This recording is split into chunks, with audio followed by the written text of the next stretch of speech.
Welcome to the Swift Healthcare video podcast, exploring the intersection of healthcare and leadership, hosted by Dr. Patrick Swift. SwiftHealthcare.com is your resource for healthcare professionals to find coaching and consulting to engage, restore, and transform yourself and your organization. And now, here's your host, Dr. Patrick Swift. Hi, folks. Welcome to the Swift Healthcare video podcast. I'm Patrick Swift, and I'm delighted that you're here. This video podcast is for you, healthcare folks. It's about your needs as providers, as leaders, clinicians, team members, professionals. Each episode, I'll have a conversation with a thought leader touching on healthcare and leadership, including perspectives from within and from outside healthcare.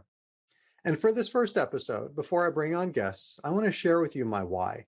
Why Swift Healthcare Podcast? I'll tell you, and it may surprise you. For starters, I've been in healthcare for over 25 years, been a hospital CEO in leadership positions at 2 of the top 10 health systems in the United States, and I'm a fellow of the American College of Healthcare Executives. I've coached countless healthcare folks throughout my career as a leader, and I've treated thousands of patients as a clinical psychologist over the decades. And I've seen how healthcare has the power to heal and transform our patients' and coworkers' lives, as well as having the power to destroy and end them. We have to do better in healthcare for our colleagues and for the patients we serve. There's a higher standard, and we'd better pursue it on this planet or everyone loses. If healthcare were a 20-story building, I'd say at least 10 of the floors are on fire, and we need to act now. Some would say they're all on fire. And if you're fighting a fire, the first thing you got to do is be prepared. When I was an Eagle Scout in high school, I remember going on a backpacking trip in New Mexico with my friends, trekking through valleys and climbing mountains for several weeks. I had my team, my backpack full of supplies and gear, but the most important thing I had with me wasn't a thing.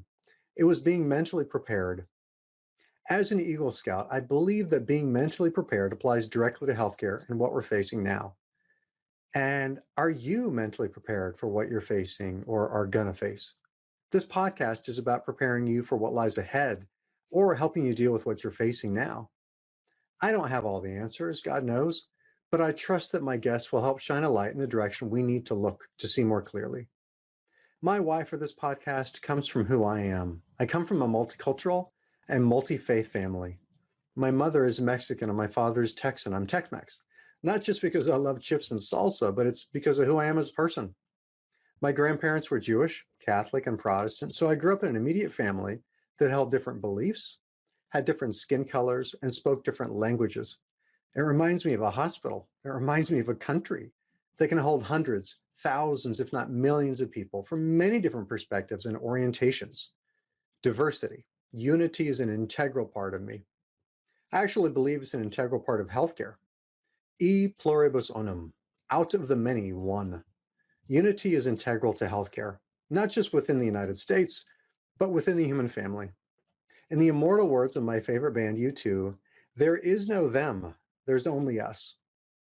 On a scale of 1 to 10, how e pluribus unum are you as a healthcare professional? Meaning, how much do you recognize that we're on the same team, team human? I think it's directly related to how effective you are as a healthcare leader, a team member, a provider.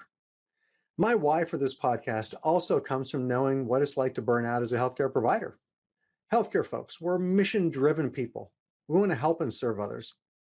I can recall years ago when I was burning the candle at both ends, taking on too much, working crazy long hours and volunteering while raising 2 small children with my wife, who was also working full-time and burning out herself, God bless her.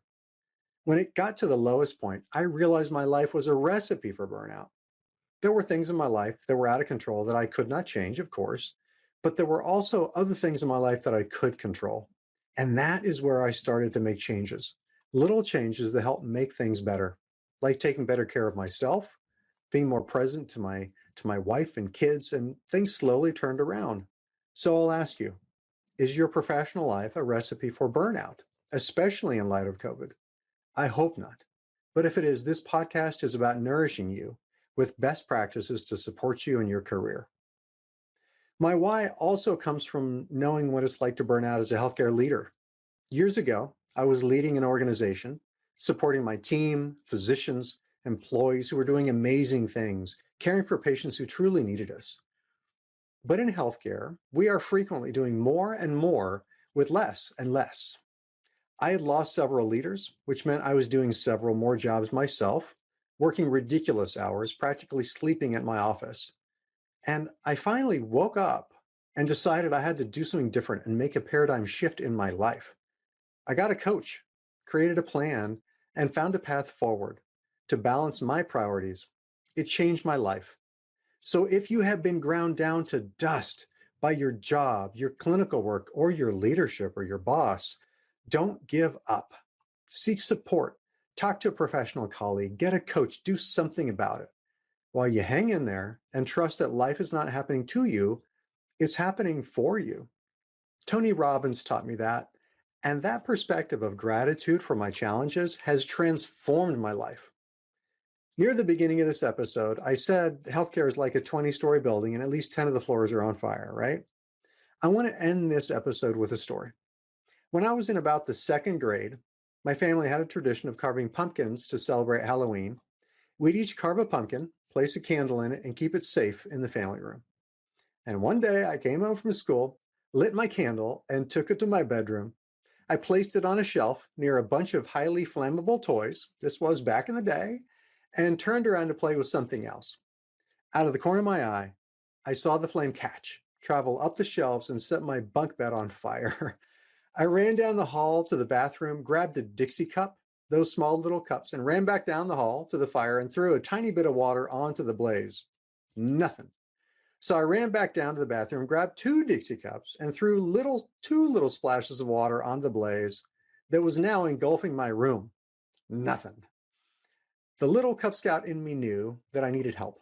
So I ran to the other end of the house to find my mother in the back room with the door closed. Being a polite kid, I knocked and waited for permission to enter. And when I heard my mother's voice say, "Come in, mijito," I burst in the room and told her my room was on fire. We ran to tackle our one-alarm blaze, where she thankfully closed the door to the bedroom, which starved the fire of fresh oxygen, and called the fire department, who came and extinguished the blaze. My mother, to her credit, instinctively knew the acronym RACE. For those of you in the know, say it with me: rescue, alarm, confine, extinguish. I think the Dixie Cup strategy, bringing limited resources to tackle major problems, is what we've been doing in general in healthcare to address major problems that are raging out of control. Can you think of a problem that seems insurmountable in healthcare right now? I can think of a few. And our current way of doing things means, according to modern healthcare, 161,000 preventable deaths occur each year in the United States in hospitals. That's 3 people dead from poor hospital care in the 10 minutes it takes to watch this segment. And those are just United States facts, not global data. This podcast is about calling for a higher standard, making a call to action, a battle cry for real solutions. What's wrong in healthcare is always available. So is what's right. We must do better in healthcare to engage our colleagues, to bring restorative leadership to the workforce, and to transform ourselves and our organizations for the good of all. Ad maiorem Dei gloriam. Be well. Thank you for listening. Please subscribe, rate, or leave a review about the show on your favorite platform, and learn how to support the podcast as a patron at swifthealthcare.com, where you can also find the show notes and all of our episodes. Thanks for joining us.